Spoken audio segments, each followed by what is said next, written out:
Hoy en Cara a Cara, acompáñanos, entrevista con el doctor Luis F. Aguilar y en el análisis está el doctor Jorge Rocha. Soy Enrique Tucen y comenzamos.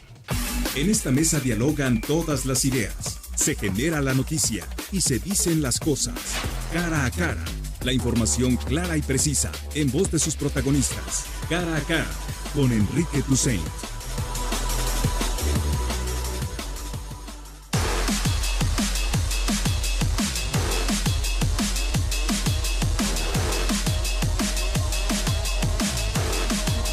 Nueve de la mañana con 5 minutos. Gracias por estar en comunicación y en contacto con nosotros. Recuerda que el WhatsApp en cabina es el 33 18 80 76 41 para que converses con nosotros esta mañana de viernes. Jorge Rocha, ¿cómo estás? Muy buenos días, Enrique, doctor Luis Aguilar, ¿cómo están? Y buenos días a la gente que amablemente nos escucha.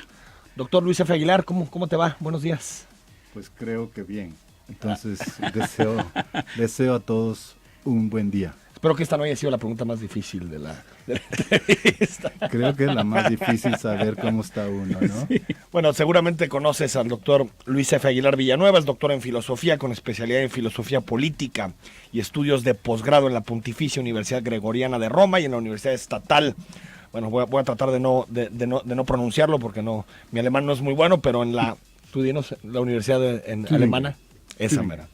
Ha sido profesor investigador de la UNAM, el Colegio de México, la UAM, en la Unidad Xochimilco, es investigador emérito del Sistema Nacional de Investigadores y también está involucrado en el proyecto de refundación que encabeza Enrique Alfaro. Doctor, gracias por estar aquí, gracias por acompañarnos. Gracias por la invitación.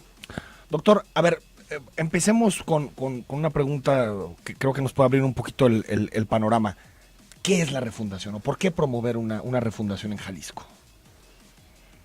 Creo que esa es la pregunta fundamental. ¿Por qué? ¿No? Y después ya el contenido puede ser más fácil, pero es más complejo y sin embargo es crucial responder a la pregunta ¿por qué una nueva constitución de Jalisco? ¿Por qué es necesaria? Yo creo que mi respuesta es que sí es absolutamente necesaria y diría urgente. Pero la respuesta de los ciudadanos seguramente es muy variable y va a depender del tipo de problemas que padecen, que sufren o de aspiraciones que tienen y del diagnóstico explicativo que hacen de las causas de sus problemas. Puede ser que la atribuyan a errores, deficiencias, fallas, irresponsabilidades de administradores públicos, de funcionarios, de policías, de jueces, de ministerios públicos o del aparato alto, de la alta dirección del gobierno, ¿no? Y si es así, pues dicen el problema no es una nueva constitución, ¿no? El problema, la solución al problema es que mejor personal, tenemos mejores funcionarios públicos, mejores funcionarios públicos, mejores reglas, mejores normas, políticas públicas más activas. Para algunos políticas públicas distributivas, o sea que echen dinero y más dinero para resolver problemas. Y para otros, en cambio, pueden decir, no, es cierto, muchas causas se deben a estos errores, fallas, incumplimientos y responsabilidades del gobierno y de su sistema administrativo, pero otros pueden estar viendo que hay problemas más de fondo, si quieres, de carácter estructural. Es el arreglo de los poderes políticos del Estado, ¿sí? La relación entre el Ejecutivo, el Legislativo, el Judicial, el arreglo de la relación entre el gobierno del Estado y los 125 municipios, ¿no? El arreglo de las relaciones intermunicipales, evidentemente la relación entre la Federación y el Estado de Jalisco. Entonces muchos en su diagnóstico pueden ir descubriendo de que los problemas tienen diversas capas y que en cambio, y que la raíz de todos es el arreglo constitucional en el que vivimos, ¿sí? ¿Y ese es tu diagnóstico? Yo creo que sí. O sea, que de base los problemas que enfrentamos en Jalisco tienen que ver con el arreglo constitucional. Así es. Yo creo que tenemos que revisar las atribuciones, facultades, competencias, responsabilidades del Ejecutivo, del Legislativo. Por ejemplo, el Legislativo puede seguir siendo capturado por los partidos políticos, monopolizado por los partidos políticos, sin ninguna interacción con la comunidad ciudadana, que se consideran representantes solo por el hecho de haber sido elegidos, y no son representantes porque realmente están representando, y para eso tienen que estar dialogando, intercambiando, discutiendo, escuchando, ¿no? Ahí tienes por ejemplo, podemos vivir todavía con un parlamento monopolizado por los partidos, no obstante que son nuestros representantes elegidos, o tenemos que pasar a eso que se llama hoy parlamento abierto, ¿no? Uh-huh. y a convertirlo como normativo, en qué condiciones, para qué materias, etcétera, por decir algo, ¿no? Jorge Rocha, sobre este asunto, si quieres empezamos con el para qué una constitución y después vamos a los cómo y la propuesta de constituyente de Alfaro. A ver, doctor, en este para qué, y coincido también que creo que no hay un consenso al respecto de hasta dónde tiene que llegar el cambio, ¿no? Porque sí, algunos como tú dicen sí necesitamos otra constitución, otros, digo, mi personal punto de vista es la constitución sí necesita al menos una cirugía mayor, no sé si hasta nueva constitución, y otros que sí dicen así como estamos y que se cumpla la ley, digamos por caricaturizar las tres posturas, pero mi pregunta es, ¿tú crees que en para qué tendríamos que discutir sobre la mesa todo el arreglo político que tenemos? Es decir, desde poner sobre la mesa si los municipios, por ejemplo, como están ahora, tendrían que cambiar, tendríamos que quitar municipios, ampliar municipios, desde el tema de excesivo poder en el poder central y no hay prácticamente aparición de las regiones, es decir, todo eso lo tendríamos que discutir, porque si es así, yo me subo a la discusión de discutamos todo, pero de todo y de a de veras, ¿no? Y de a de veras, ¿no? Un debate yo creo que puede ser muy, muy fuerte incluso, a veces ríspido, donde nosotros vamos a poner todo sobre la mesa. ¿Tú cómo la ves? Bueno, yo sí creo que debe ser una gran empresa cívica, ¿sí? No estoy diciendo gubernamental, ¿eh? Uh-huh. Es una empresa cívica. Eso es muy importante. Que incluye al gobierno, porque el gobierno pues, es el conductor, el coordinador, pero que no es monopolizada por el gobierno, ni el constituyente va a estar alineado a la idea o proyecto original del Poder Ejecutivo o de la mayoría legislativa, ¿no?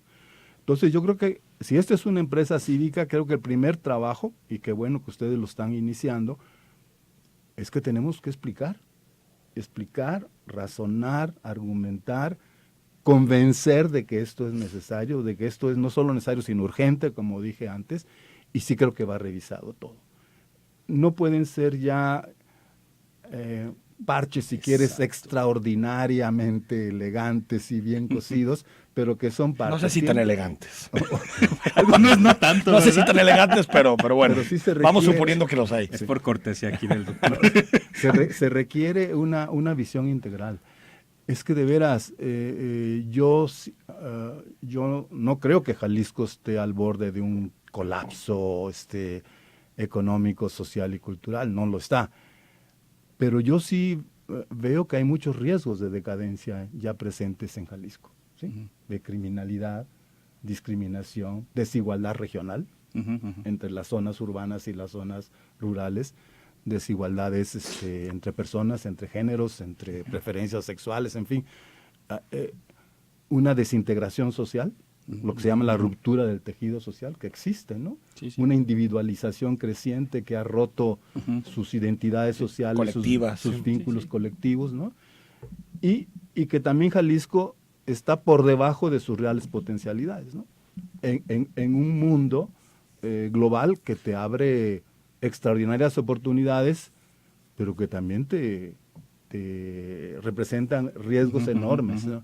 Entonces tú tienes áreas de manufactura y de producción agropecuaria y electrónica y digital de vanguardia nacional, ¿no? Porque en el tema digital, pues Jalisco es vanguardia nacional, incorporados en cadenas de valores internacionales, pero también tienes una desagregación, desintegración de la producción agropecuaria, ¿no?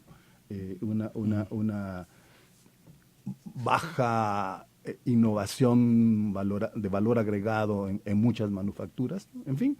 Entonces yo sí creo que el gobierno y los que estamos convencidos de la valía de este proyecto, tenemos que pasar el tiempo explicando, escuchando, autocriticándonos de que ciertas premisas que pudiéramos tener y que damos por buenas y por seguras y por general y como susceptibles de consenso general, pues tenemos que revisarlas. Pero yo sí creo que va discutido prácticamente todo, lo cual no significa perderse minucias y quisquillosidades. Claro.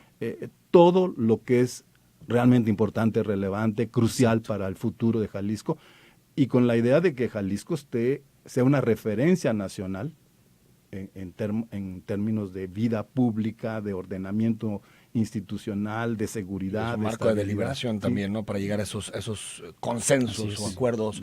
Doctor, antes de irnos al corte, sí existen constreñimientos a esta discusión, es decir, la Constitución de Jalisco tiene que estar subordinada al pacto federal, ¿no? Claro. A lo que supone la Constitución Nacional y también a los tratados internacionales que tenemos firmados en materia, por ejemplo, de derechos humanos, porque me decía un radioescucha ayer, a mí me encantaría que discutamos una nueva Constitución, si es posible, incluir la pena de muerte. Así me lo ponía. Pues por supuesto que no. O sea, porque la Constitución Federal prohíbe eso y los tratados que México tiene firmados en la materia. Es decir, tenemos un problema de armonización que no hemos hecho desde el 2011. Sí, pero lo de derechos humanos. Yo creo que también es importante generar ese entorno, es decir, discutirlo todo, abrir la Constitución, pero tenemos una cancha. Pero sí hay ciertos límites, ¿no, doctor? Como dice Jorge, tenemos una cancha, ¿no? Y aparte se acerca el fin de semana, el fútbol. Entonces, no podemos convertirla en básquetbol, ¿no? Exacto. Sí, mira, bueno, ¿qué es el Estado? Pues es el ordenamiento de la sociedad a través de normas y poderes universales, generales, ¿no? Basada, fundamentada en derechos humanos, en el valor supremo de la libertad, de la autonomía humana, y con referencia a ella, pues sabemos que se han establecido los poderes públicos, se han definido sus atribuciones y facultades, y se ha fijado la razón de ser del Estado, ¿no? Pero ahí hay un tema que nos decía Jorge, la reforma constitucional federal del 2011 no está totalmente armonizada y expresada con la misma radicalidad y quizás hasta aún más en los derechos humanos. Entonces, es cuando decía que es una empresa cívica, es que también es que despertemos todos a la idea de que no estamos viviendo en un sistema político o en una sociedad, sino estamos viviendo en una sociedad ordenada por precisas normas, reglas, sujetas a valores y principios. Y creo que esto es importante, convertir a Jalisco. Si me dices cuál es el objetivo final para mí de la fundación, sería que Jalisco sea una sociedad de leyes. Una sociedad de leyes. Vamos al corte, doctor, si me permite. Estamos platicando con el doctor Luis F. Aguilar, con el doctor Jorge Rocha sobre la Constitución y el proyecto de refundación de Enrique Alfaro. Escríbenos al 33 18 80 76 41. ¿Crees que es necesaria una nueva Constitución para Jalisco? 9 de la mañana con 21 minutos, ya estamos recibiendo tus mensajes y comentarios al 33 18 80 76 41. Bueno, más o menos ya llegamos, Jorge, a un consenso del para qué. Es importante renovar el pacto social y cómo puede tener, digamos, un impacto en la vida cotidiana de los ciudadanos. El cómo, doctor. Ha habido mucha polémica en el primer saque del gobierno de Enrique Alfaro en torno al constituyente y la cantidad de diputados locales involucrados, diputados federales, y que parece que el componente ciudadano es digamos, minoritario dentro de un futuro posible constituyente. ¿Qué opinas del cómo de la propuesta de Alfaro? Ahí está el gran rol del legislativo, de un legislativo autónomo, independiente, ciudadanamente responsable. Ellos recibieron una iniciativa, ¿no? Esa iniciativa, pues, es como su material de trabajo, ¿no? Es el punto de partida. Es el punto de partida. Y yo creo que si se lee la exposición de motivos, si se entienden las razones de fondo de la refundación, ellos deberán tener la capacidad de dialogar, discutir si la iniciativa está respondiendo plenamente al proyecto, si está respondiendo cabalmente a la aspiración del Ejecutivo, pero también a la aspiración de muchísima ciudadanía de Jalisco inconforme con la situación presente, desconfiada de las prácticas vigentes de los poderes públicos y esperanzada en una solución mayor y permanente, ¿no? Entonces yo creo que el poder legislativo deberá decir, requerimos más o mayor o menor presencia ciudadana. ¿Cuál va a ser el rol de la presencia ciudadana? En este grupo de constituyentes, los ciudadanos que no son diputados federales o estatales, ni son funcionarios del Poder Judicial, ni funcionarios del Ejecutivo, ¿sí? Ese número es el apropiado, se requiere un mayor número. ¿Cuál va a ser el perfil? O tiene que ser por distritos, porque a mí se me hace que tal vez por regiones, no sé, pensaría que podría tener más sentido por regiones que por distritos. Creo que todo ese debate es absolutamente necesario, porque sí se empezarían a dar los primeros pasos en la dirección que ustedes quieren, apuntan y sugieren del proceso de realización de la refundación, ¿no? Entonces sí queremos un legislativo que no se encierre en sus comisiones a discutir con juristas, ¿no? Sino que nos esté explicando continuamente y nos esté convocando. Ellos van a decidir que esa composición de constituyente es la adecuada, sin hablar con nosotros, sin escucharnos, sin registrar nuestras críticas. Pero que no. Yo creo que ahí el legislativo, que es parte del constituyente, créame que es fundamental que ellos empiecen una discusión muy fuerte que haga que la refundación y la nueva constitución sea relevante, sea convincente y sea persuasiva para los ciudadanos. Es que ahí la clave, doctor, con lo que dices, es que entienda el legislativo que esto es un proceso social y cívico, como lo habías dicho, no es un proceso gubernamental. Creo que romper esa lógica va a ser un poco difícil, pero yo espero que sí lo comprendan, ¿no? Y citando a nuestro gobernador constitucional, Enrique Alfaro, él habla de un acuerdo social, ¿no? Sí. O sea, la nueva constitución es la expresión jurídica e institucional de un acuerdo social. Y esto lo tiene que tener muy claro el legislativo, ¿no? Claro. Y por eso, digamos que, no sé, se me viene a la cabeza, doctor, que tal vez la mejor idea para un constituyente tendría que ver con elegir a todo el constituyente. O sea, en lugar de que sean los diputados locales, diputados federales, senadores, tal vez que los ciudadanos podamos competir en unas elecciones constituyentes, cada ciudadano con un modelo que tiene en la cabeza de constitución, más sintética, más progresista, menos progresista, y que sea electo un constituyente total, no sé, de 80, 100, habría que debatirlo, y no, digamos, esta parte mixta, ¿no? Entre representantes públicos y apertura a los ciudadanos. Tú eres experto en esto, doctor. ¿Sería menos gobernable eso? ¿Tendríamos un menor resultado? No, yo creo que ahí sí requerirían ustedes invitar a un constitucionalista, a un jurista serio, conocedor. Lo que yo aprecio de esta iniciativa es de que todos recordamos que casi las nuevas constituciones o los nuevos constituyentes es porque ha habido crisis, disrupciones de fondo, ausencia de poderes públicos o bien colapso de los poderes públicos y se inicia desde cero todo. Sí, en paz no suele suceder mucho, ¿no? Cuando estamos en paz. Y yo creo que eso es lo que en la iniciativa del gobernador evita, ¿no? Él está hablando de refundación, no de fundación de Jalisco, ¿sí? No estamos por iniciar algo totalmente nuevo, discontinuo con el pasado y disruptivo del pasado. Entonces, él sí quiere como tejer, ¿no? Entre lo que es los poderes legalmente constituidos y representativos y los nuevos, pero repito, el trabajo del legislativo va a ser oír las voces y persuadir y tomar decisiones. No, y tendrá que plantear el proceso, ¿no?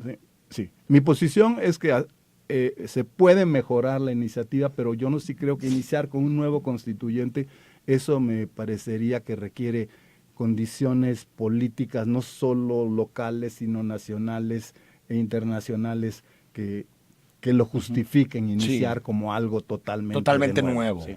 Yo creo que es innecesario, pero sí puede enriquecerse lo demás. Es que mi preocupación es que se ha visto en la sociedad, Jorge Luis F. Aguilar, como un pacto más entre partidos que un nuevo pacto social, por la composición, por el número en cada uno, ¿no? Eso es terrible y eso hay que explicarlo muy bien y hay que dejarlo claro.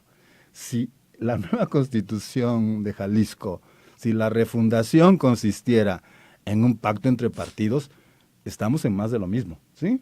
Sí, sería una gran simulación en todo caso. Y yo creo que esa no es la posición de Enrique Alfaro. No creo que es la posición de los que, por estar convencidos en la refundación, estamos metidos de lleno en el tema, ¿no? Tiene que ser lo que él dice, un acuerdo social. Entonces, lo que tú dices, ¿cuál es ese proceso? ¿Cuáles van a ser los cómo para que realmente sí se diga que se está construyendo un acuerdo social, ¿no? Que no se está excluyendo, que no se está discriminando, que no se está filtrando selectivamente por razones partidarias o otro tipo de razones. Sí, que después, por ejemplo, los constituyentes vengan en listas de partidos, como sucedió mucho en la Ciudad de México, que creo que al final es una nueva constitución que no nace con tantísima legitimidad. Por eso, porque es visto más como un proceso de élites. No, y fíjate que el de Ciudad de México fue visto como un proceso necesario por el cambio de, digamos, de estatuto jurídico de Ciudad de México a Estado. Esa sí es fundación. Claro. Porque es la primera. Pero en este caso sí, es un proceso que tiene orígenes o necesidades distintas a lo que pasó en Ciudad de México. Y yo sí creo que el componente de inclusión y de participación sería clave para llevar a buen término todo este proceso, que implica, bueno, lo decíamos ahorita en el corte, no solo la Constitución, sino todas las leyes que luego emanen de ahí. O sea, va a ser un proceso de largo aliento, que yo creo que sí se lleva al menos los 6 años de este gobierno, que si se concluye en 6 años, yo digo que nos fue bastante bien. Nos fue bien, en tiempo récord, ¿no? En tiempo récord para mí, ¿no? Doctor Luis F. Aguilar, gracias por haber estado con nosotros, gracias por estos minutos. No sé si quieras agregar algo más de lo que hemos platicado. Sí, algo que a lo mejor puede ser un poquitín polémico y puede ser hasta mal interpretado. Mira, regresamos al punto de partida. La nueva Constitución es la respuesta a un diagnóstico, ¿no? Entonces hay que mostrar que el diagnóstico te conduce a esa situación. Porque en este momento, ante el malestar, la desconfianza, la crispación, ¿no? Hay siempre 2 salidas. O buscas hombres fuertes o buscas instituciones fuertes, ¿no? Eso ocurre no solo en México, está ocurriendo en Europa, en el mundo, ¿sí?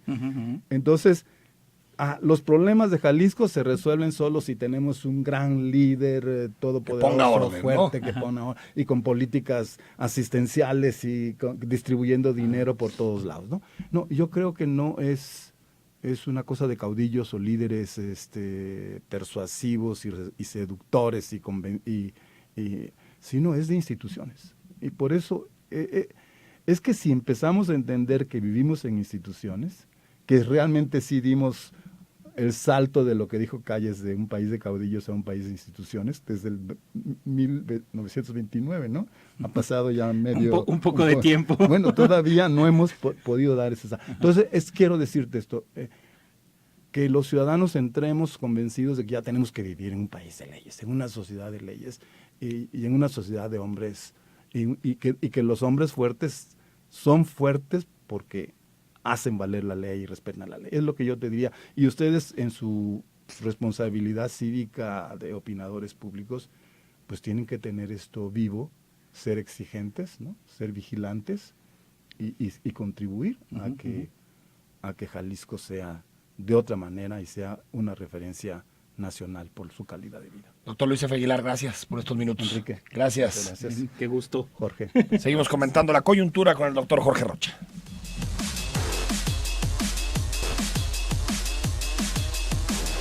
9 de la mañana con 35 minutos. Ahorita leemos tus comentarios y mensajes en esta mañana de viernes 8 de febrero. Jorge Rocha, para terminar el tema del constituyente, por lo que te entendí, Jorge, en el para qué sigues teniendo tus dudas. Sí. En el cómo más dudas. Y supongo que en el contexto actual todavía más dudas. Muchísimas dudas. A ver, yo creo que precisamente por ser un proceso que puede ser tan importante, o sea, porque podría ser el proceso más impactante en la vida pública de Jalisco. En 100 años. Sí, eso, o sea, como es el tamaño de ese proyecto, yo creo que hay que ser todo lo quisquillosos, críticos posibles. Obviamente no en la lógica del bombardeo, digamos, mezquino, que no concedes nada, sino en esta lógica de ver hasta dónde, cómo, por qué, con quiénes, en qué tipo de proceso. Yo creo que el alfarismo sí tiene la oportunidad, de hacer un proceso que sería, digamos, de gran impacto, pero obviamente la clave, y aquí se dijo, la clave es que sea un proceso social, no del alfarismo. Es decir, donde estén subidas todas las expresiones sociales y políticas del Estado. Porque además, efectivamente, no hay consensos o sea, hay un diagnóstico, y yo coincido que hay un diagnóstico de que necesitamos cambiar muchísimas cosas. Yo sí siento el pacto social roto en Jalisco. Sí, yo también. Y creo coincido. que esto no lo resuelve, pero creo que puede ser un instrumento para resolver. Es que este debate nos puede dar para resolver un montón de cosas, pero los actores se tienen que subir a discutir en serio las cosas, porque sí hay a lo mejor diagnósticos compartidos, pero las soluciones, me queda claro, no son que son distintas. No, totalmente. ¿No? Y eso es lo que se tiene que plantear, porque al final la nueva Constitución es una solución a ese diagnóstico. Es la base para las soluciones. Exacto. ¿No? Es como tú lo decías, es la cancha para las soluciones. A mí el por qué, el para qué sí lo tengo claro por dos elementos, porque sí creo que el pacto social está roto, y que siento que el texto constitucional en Jalisco no es, digamos, no le simboliza nada, ni a las nuevas generaciones, ni a las viejas generaciones. Completamente de acuerdo con ni eso. siquiera pedagogía de nuestra Constitución en las escuelas, en las universidades. Se omite, ¿no? Nos vamos directo a la Constitución del 17 de Carranza. Entonces, yo el para qué sí encuentro, incluso también esta idea de discutirlo todo, que decías, creo que es positivo porque nuestra Constitución tiene antinomias tremendas. Acuérdate cuando discutimos, Jorge, por ejemplo, las designaciones de magistrados, que siempre existe un artículo en la Constitución que te permite tumba todo, que se amparen, claro, y entonces no podemos, digamos, oxigenar la representación porque hay un dispositivo constitucional que te lo impide. Creo que quitar ese tipo de cosas, discutir una ley de designaciones que quede en la Constitución fuerte. Creo que sí hay un poder judicial distinto, un poder legislativo con más rendición. Creo que nos ayuda a todo ese tipo de temas. El cómo me genera muchas dudas. El primer saque no me gusta. O sea, el primer saque de la composición del constituyente se me hace yo creo que excesivamente lo tienen que cambiar. partidizado. Tampoco entiendo por qué por distritos vamos a elegir. ¿Y por qué 2 ciudadanos y no 3? Sigo sin entender muchas cosas. ¿Por qué no por sectores? Y el tercero, el contexto es un riesgo, porque en este momento creo que Enrique Alfaro ha mandado un mensaje de poca apertura a lo que los ciudadanos exigen en algunos temas. Tu ejercicio de las mujeres, claro, hijas también es otro de los temas. Pero podría ser una oportunidad si convierte ese mal escenario realmente en un proceso democrático, deliberativo y participativo de los ciudadanos. Es que ahí la clave es que efectivamente tengamos un Congreso que se ponga con la altura para abrir todo este proceso de discusión, y que Alfaro se salga en el sentido de no abanderar el proceso, no conducirlo, no defenderlo, sino efectivamente pasarlo al legislativo como caja de resonancia, y que ese legislativo se convierta en el espacio de deliberación de todo, ¿no? Donde se pueda discutir todo, obviamente todo, y lo que señalábamos aquí. Sí, lo de los tratados internacionales. Claro, recuperas todo lo que falta, incorporar el tema regional, ¿no? Que se está completamente borrado desde hace años. Pero los municipios sería una muy buena discusión. Es que, a ver... Es un exceso tener 125. Si llegamos a la decisión de fusionar municipios y a algunos muy grandes separarlos, o sea, solamente ese tipo de decisiones tienen unos impactos brutales en la vida pública. Brutales. Y tenemos que discutirlos en serio. Y obviamente esto de la división de poderes de a de veras también la tenemos que discutir en serio, ¿no? O sea, yo creo que sí, incluso ¿qué tipo de partidos queremos? Es más, ¿qué tipo de constitución, Enrique? Es Desde decir, ahí, por eso te desde decía. ahí. Por ejemplo, yo tengo en la cabeza una constitución muy de principios, Exacto. escueta.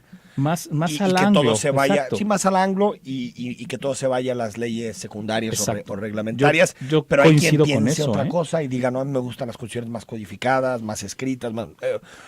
Es una discusión, pero fíjate, Jorge Rocha puede ser candidato a constituyente, por ejemplo, y llevar un proyecto y una lista debajo de él que diga, estas personas, si las eliges, Claro. en las distintas regiones o distritos, son personas que comparten una misma visión de lo que queremos que esté en el Claro. texto constitucional. O sea, creo que puede ser un proceso muy deliberativo o puede ser una simulación. Es que Sí. nos movemos en eso y el Exacto. cómo define si se va para un Claro, lado claro. o se va para el otro. No, en el cómo la clave es que la clase política suelte la manija. Para mí ese es el punto central.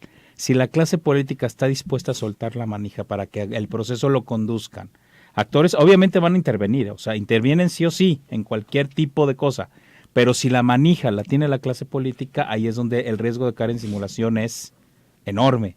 Si el proceso, como dijo Luis Aguilar, es un proceso cívico-social, la manija la tienen que llevar ciudadanos, básicamente, para abrir De el todas proceso las de discusión. ideologías, de todas las Claro, organizaciones. no. O sea, yo no estoy pensando No.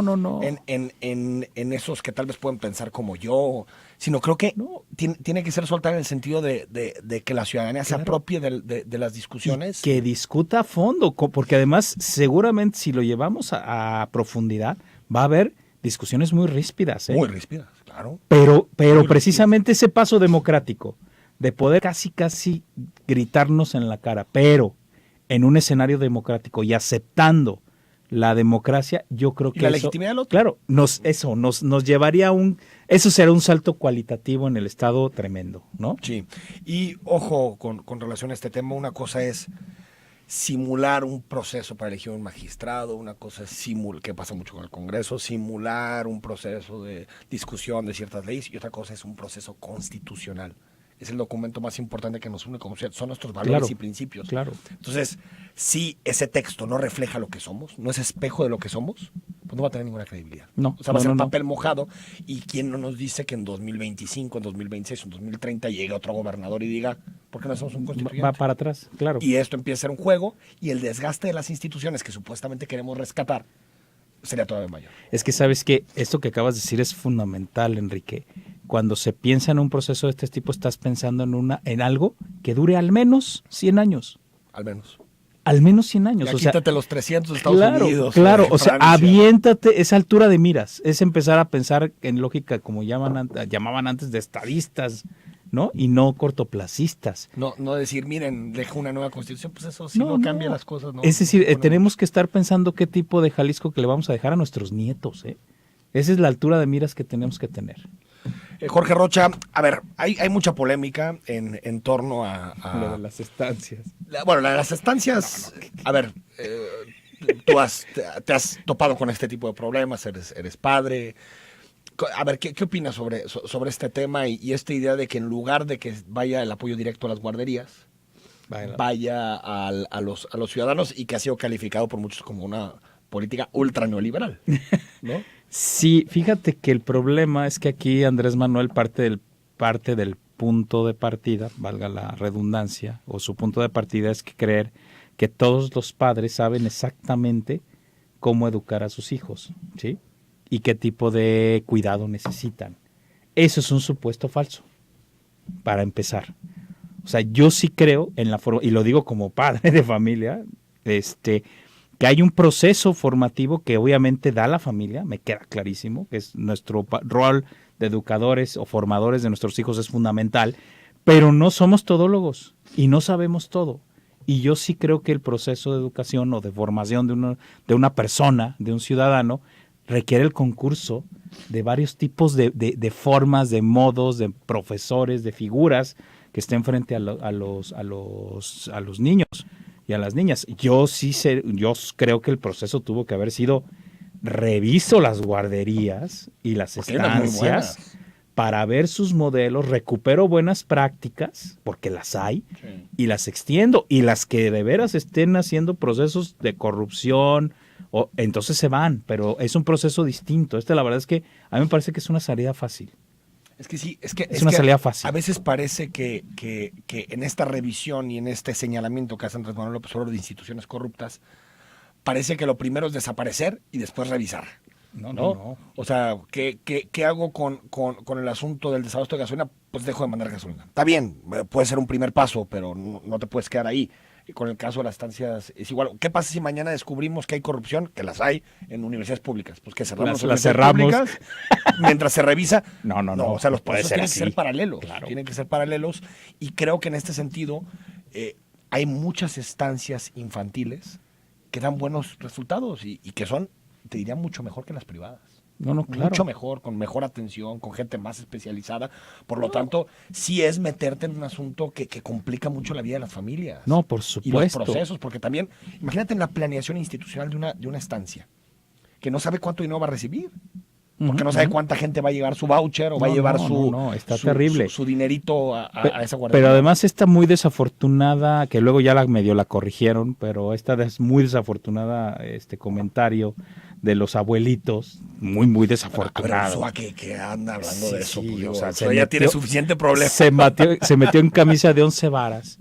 Pero a ver, que feliz, que gracias a los abuelitos por lo que hacen. No, claro. O sea, yo soy papá de bebé joven y de bebé. A ver, los abuelos en estas sociedades modernas donde los dos padres trabajan han resultado fundamentales para muchas familias. Y sí es cierto que hay lo voy a decir a lo mejor muy marxistamente, pero sí hay una explotación de plusvalía de los abuelos. Totalmente. Terrible, que lo hacen con todo el gusto del mundo. Por amor, pero sí es cierto que hay costos ahí. La vamos a invitar, mi querida Erika Loyo llevaba de propuesta y que nunca se discutió a fondo en el Congreso, meter en la Constitución la figura del cuidador o cuidadora.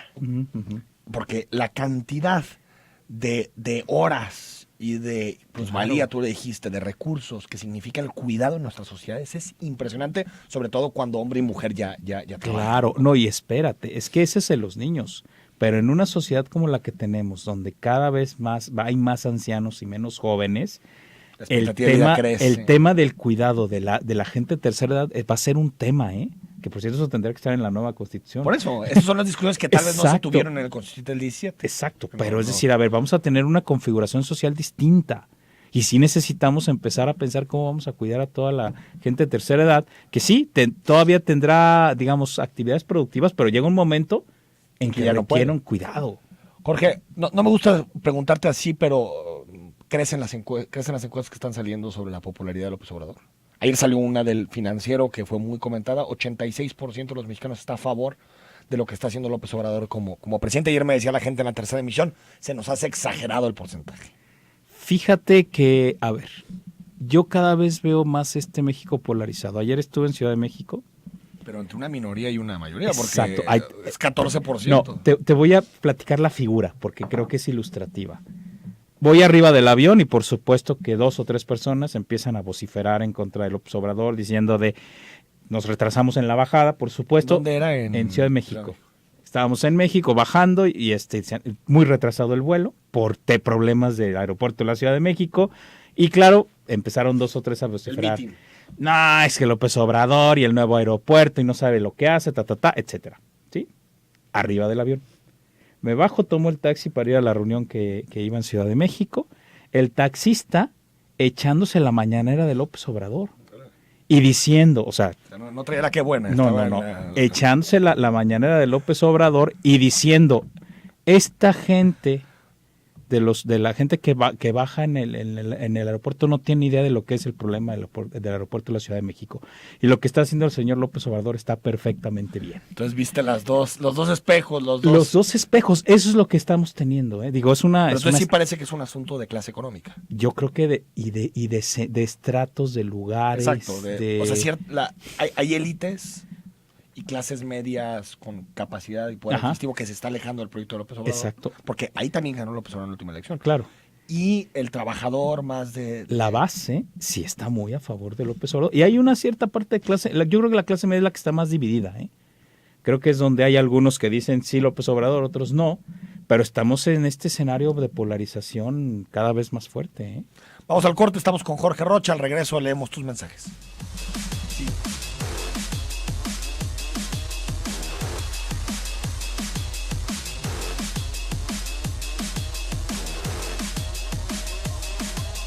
9:00 con 52 minutos. A ver, Alberto Cuervo nos dice: todas las personas que están a favor de López Obrador, con personas que no tienen oficio ni beneficio, ni tienen nada que hacer, o sea, holgazanes y huevones. Los ricos no están con López Obrador, la clase media no estamos con López Obrador, o sea, los jodidos están con López Obrador. Bueno, me parece, Alberto, bastante desafortunado tu comentario, porque más allá de que puedas con toda legitimidad discrepar del presidente y de lo que hace, pensar que todos los jodidos o calificar así una base de apoyo a un proyecto político nunca es lo adecuado. Y lo que nos dicen los estudios, no el poner el dedo y tratar de medir el barómetro a través de métodos, digamos, no muy científicos. Lo que nos dicen es que Andrés Manuel tiene una base de apoyo que trasciende por mucho a las clases populares. O sea, sí está presente en las clases medias y sí está presente incluso en las clases acomodadas. No, a mí me parece que, a ver, yo creo que hay ¿cuál es para mí la clave? Me trato de explicar por qué hay este apoyo tan potente a López Obrador. Bueno, a ver, pensar, todavía está con su bono democrático. Lleva 2 meses. Son 2 meses. 8 años gobernando. Sí, parecería que lleva eso, 8 años, pero no, son 2 meses. Y trae un bono democrático normal. Pero la otra es que, a ver, a diferencia de otros presidentes, es un ejecutivo que está atendiendo asuntos. Está presente todos los días y todas las horas, ¿no? Exacto. A lo mejor no le atina, que es lo que yo he escuchado a mucha gente. A lo mejor la estrategia es equivocada, a lo mejor lo que está diciendo no es lo más afortunado, a lo mejor sus secretarios dicen alguna barrabasada, pero la gente lo que ves, dice, es un tipo que está queriendo arreglar. Y eso no lo habían visto en otros presidentes. Creo que esa es la clave del apoyo, ¿eh? No las estrategias como tal, sino que dice, ahí está, ¿no? Y que sigue habiendo un consenso sobre el diagnóstico. Exacto. O sea, creo que el diagnóstico que hace López Obrador de decir el grave problema de este país es la corrupción y está presente en temas petroleros, en temas de guarderías, en temas tal, educación, escuela, relaciones entre poderes, eso lo comparte mucha gente. Sí. Entonces, ese diagnóstico sigue siendo muy potente para explicar su respaldo. Y la gente de base es lo que yo lo he escuchado, digo, con la gente que yo he platicado así digamos, de ciudadanos que me encuentro en muchos espacios, eso es lo que dicen, ¿eh? Es que este país ya necesitaba a alguien que atendiera el problema de corrupción, porque a todo mundo ha sufrido los efectos de corrupción de una u otra forma, ¿no? Adrián Andrade, tengo a mi nieto en guardería de Ceresol, sus papás trabajan y yo también lo llevo a las 11 de la mañana y su mami va por él a las 5 de la tarde y ya no se tiene el subsidio en la guardería, ya se pagan al mes 1,000 más por falta del mismo. Pues sí. No, totalmente de acuerdo. De hecho, fíjate, aquí nos pone también un mensaje Carolina Toro apoyando el tema de que sí, en las estancias se dan ciertos procesos cognitivos de socialización y educación claro, que en la familia no pueden estar presentes, ¿eh? Tal cual. Sí, no, yo creo que en esa sí hay una falla en la operación, ¿eh? 29-22, la mayoría de las estancias infantiles se han concesionado a esposas de diputados, esposas. Bueno, que eso estoy totalmente de acuerdo contigo. Claro. Eso se tiene que revisar. Por supuesto. El problema es la forma en que se concesiona y la forma en que se utilizan pues a través de métodos corruptos. Pero no la estancia en sí, es decir, la estancia puede ser modificable, puede tener otra gobernanza interna. Además es un proceso que, a ver, hacer una revisión profunda de las estancias no te iba a llevar mucho tiempo, ¿eh? O sea, es un proceso que puedes resolver, según yo, más o menos rápido, ¿eh? Dice, y difiero al comentario del señor, no todos somos un grupo de agentes en el mercado de abastos bodegueros y todos estamos con López Obrador, incluso gente muy pudiente, dice. Fernando Guerrero, estimado Enrique, entiendo que exista la polarización del pueblo. Yo pregunto, ¿y con Peña Nieto no lo había? Asimismo, ¿cómo es posible que en 2 meses ya se tengan bases para darle al gobierno? Hace años voté por Vicente Fox y esperé un cambio y sería por demás comentarlo. Saludos, Fernando Guerrero. A ver, yo veo en un espacio de la opinión pública y de la comentocracia mucha polarización, pero en la calle no la noto de forma tan clara y tan... cuando subes un Uber, a un taxi, cuando vas y platicas de política, yo sigo notando que la gente escucha, que puede tener... Creo que esta animadversión por el otro está más presente en redes sociales y en medios. Sobre todo. Que en la calle. Pues eso es al menos lo que me toca a mí vivir todos los días. Sí, también yo coincido con esta percepción que tienes, Enrique, y tiene que ver con estos círculos que sí, como decías, que están enojados con López Obrador, que son los que están muy conectados a redes. Ahora, ahora es cierto, y lo decíamos, yo sí veo una clase media dividida. Hay una muy anti López Obrador y otra que está muy con López Obrador, ¿eh? Y hay el segmento de más arriba, yo creo que está con López Obrador. Pero esta gente que no está de acuerdo, pues sí, en redes pone, o sea, a propósito de cualquier cosa. Y que se vale, pero ojalá Claro. utilicemos estos años para aprender a discutir, aprender a que quien tiene una opinión distinta a la tuya ni es enemigo, ni hay que erradicarlo, ni hay que eliminarlo, ni es... O sea, eso es lo que me puede preocupar del proceso político, que se vea al otro como un enemigo porque piensa distinto. Eso sí nos lleva a las peores consecuencias. Sí, lo que pasa es que, a ver, Eso es fascismo. Detrás de esas posturas está el que yo soy el que tengo toda la verdad y el otro no, y por lo tanto Ni lo escucho. Mi razón se tiene que imponer a toda costa. O si simpatiza con López Obrador es un huevón. Sí, o si no simpatiza es porque es un explotador, fresa, pues no. Sí, sí. Javier Galindo, buenos días. Aunado al cuidado de ancianos, también está el cuidado de las personas con enfermedades mentales. Por eso hablamos del concepto cuidador. Claro, como totalmente de general. acuerdo. ¿Cuál es la solución? ¿Cuál solución ha propuesto? Nos dice terminación 3425. Mínimo los vamos a denunciar, dijo el presidente, hablando de jueces y magistrados corruptos. ¿Por qué no dice se van a destituir y llevar a juicio? ¿Con qué tema en específico? Si nos aclaras, no sé si el asunto de... ¿Qué será? ¿Del huachicol? Pues es que acaba de decir López Obrador que saltaron a muchos apresados, a muchos que estaban presos por el tema huachicol, porque no es delito grave. Sí, que todavía no hacen los cambios. Entonces, que es gente que puede salir porque paga fianzas. Ese es el tema. Y ayer en la mañanera que venía escuchando ahí con el taxista, conminó al Congreso a que ya lo hagan delito grave, ¿no? Para que ya no puedan salir con fianzas. Sí, sobre todo para que tengan prisión preventiva, ¿no? Exacto. José Luis Ortiz, cuando un periodista le preguntó al diputado Salvador Caro cuánto tiempo se podía tardar en el proceso de la legislación de la refundación, contestó, no llevamos prisa. Qué bueno. Pues está bien. Es lo yo también no creo que una constitución tiene que ser a carreritas y antes de la elección intermedia para que Alfaro pueda decir en 2021 ya hay una nueva constitución. A ver, para una nueva constitución que tenga alcances de mira de 100 años y nos tardamos 6, nos salió barato, ¿eh? Sí. Así de sencillo. Jorge Rocha, gracias. Gracias, buen fin de semana. Buen fin de semana. El próximo lunes está en Cara a Cara Sergio Grafel, es el titular de Semadet. Vamos a hablar de la verificación. Ayer Enrique Alfaro presentó en conjunto con sus secretarios el nuevo plan de verificación que ha tenido discusiones de todo, sobre todo por el costo. Soy Enrique Tucen y retomamos la conversación el próximo lunes a las 9.